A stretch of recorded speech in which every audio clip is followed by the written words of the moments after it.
Shalom. All praises to Yahweh, Ba'ashem Yahushua, Ba'ashem Harakah Kadash. Double honors to the apostles and elders of great most under real well. And shalom to all the brothers doing the work of Syrian truth. Yeah, got this article on Bloomberg about the BRICs basically. You know, the Brazilian president, I believe, is calling for them to have their own foreign currency. Well, currency to use for trade basically between themselves, which I think is something that was mentioned by China or maybe South Africa somewhat recently. But it's funny because the dollar's been you know, taking a beat down, but it still obviously has prominence. But the faltering of it is all about opening up the way for the mark, for that charagma. And that's where, you know, this competition can come in. Because it'll, you know, depending on how much traction it gets, it can start to have an impact, hold sway over society to where they'll adjust how they're moving. And that's kind of, you know, how we're seeing it for now.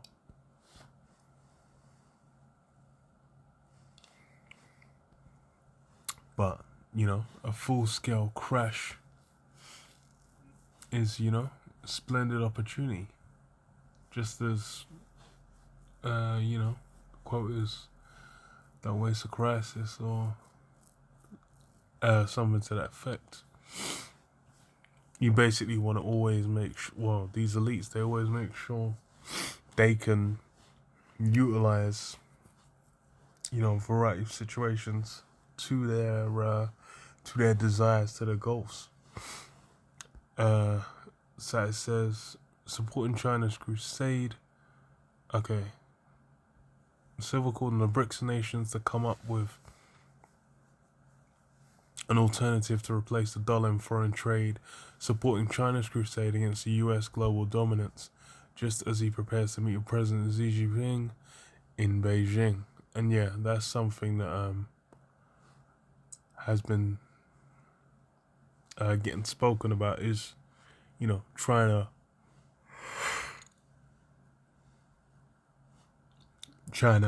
establish themselves, and they know the financial angles are a big point. They got used to their you know, to their advantage. So as Luna's remarks were made on Thursday during a visit to Shanghai-based New Development Bank, an institute created by BRICS countries, which, along with Brazil and China, include Russia, India, and South Africa. Former Brazilian President Dilma Rousseff is the bank's new chief executive. Wait, former president.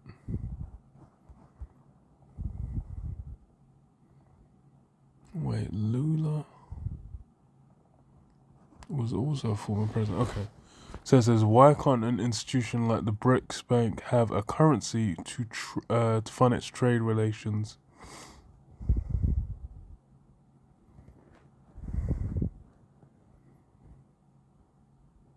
Trade relations between Brazil and China, between Brazil and all the other BRICS countries, he said, who decided that the dollar was a trade currency about after the end of gold parity. But yeah, because it was the fact that it was backed by gold that got everyone on it. But afterwards, you know, all the people that stayed on it, you know, it's well, you've made your bed at that point. But that's how Esau's, you know, his system is so malleable, man. How it can just be like, oh, you can just print out money, you can just do certain things, which is just means you're dealing with a completely unjust weight.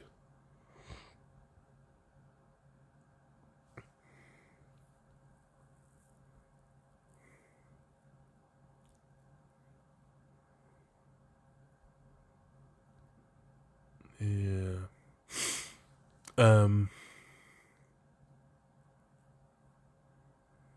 Last month, Brazil and China took steps to make it easier to settle their foreign trade operations in yuan or reais, with the stated goal of reducing costs by eliminating a third currency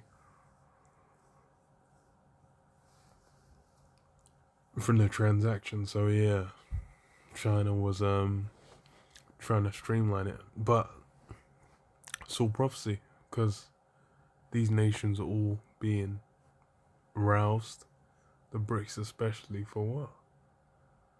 To chip away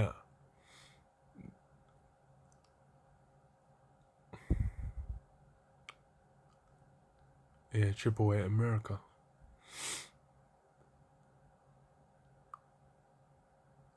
Let's see.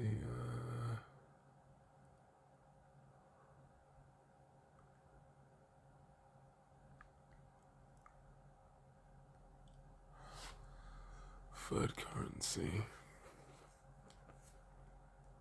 So Brazil's finance minister Fernando Haddad, who's accompanying Lula in his trip to China, said local currencies are already used in bilateral trade through instruments such as credit receipts.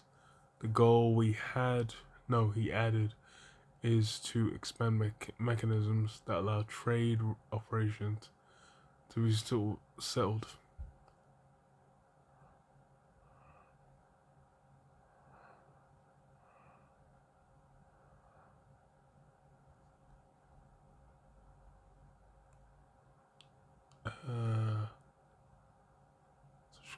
The goal he added is to expand mechanisms that allow trade operations to be settled by the intermediation of third currency. Avoid the straitjacket imposed by necessary hours trade.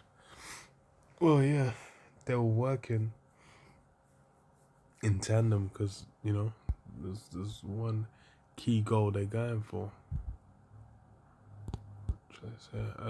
Habakkuk 2, 5, it says, yea, also, because he transgresseth by wine, he is a proud man, neither keepeth at home, who enlargeth his desire is hell.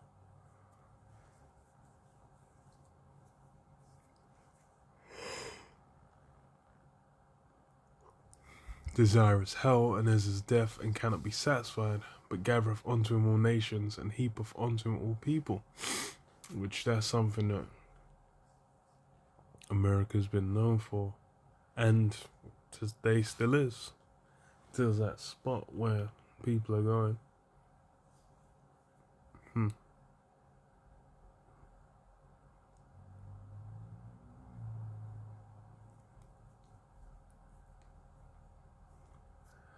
It says, shall not all these take up a parable against him, and a taunting proverb against him, and say, woe to him that increaseth that which is not his, how long?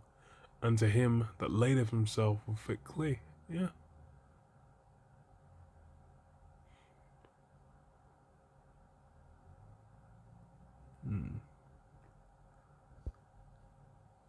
Yeah.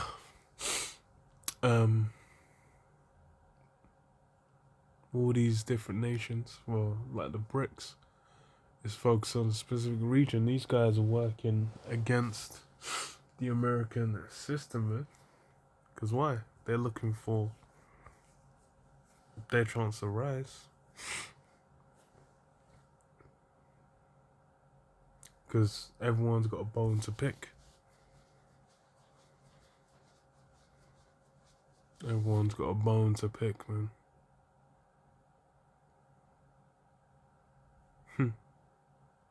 Shall not they rise up suddenly that shall bite thee, and await that shall vex thee, and thou shalt be for booties unto them, because thou hast spoiled many nations. All the remnant of the people shall spoil thee, because of men's blood, and for the violences of the land, of the city and of all that dwell therein. Yeah. So Esau's gonna have working against him heavily all these nations, man. And they're looking to milk, get that last pieces from the system, but they're thinking about taking over after. But they ain't gonna go down. US, America's gonna be destroyed.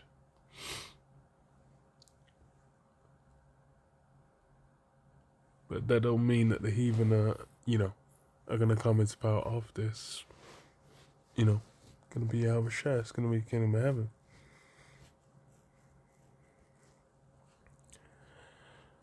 But yeah. Yeah, I'll leave it there. Shalom. Shalom. Yeah, but Shalom. Shalom.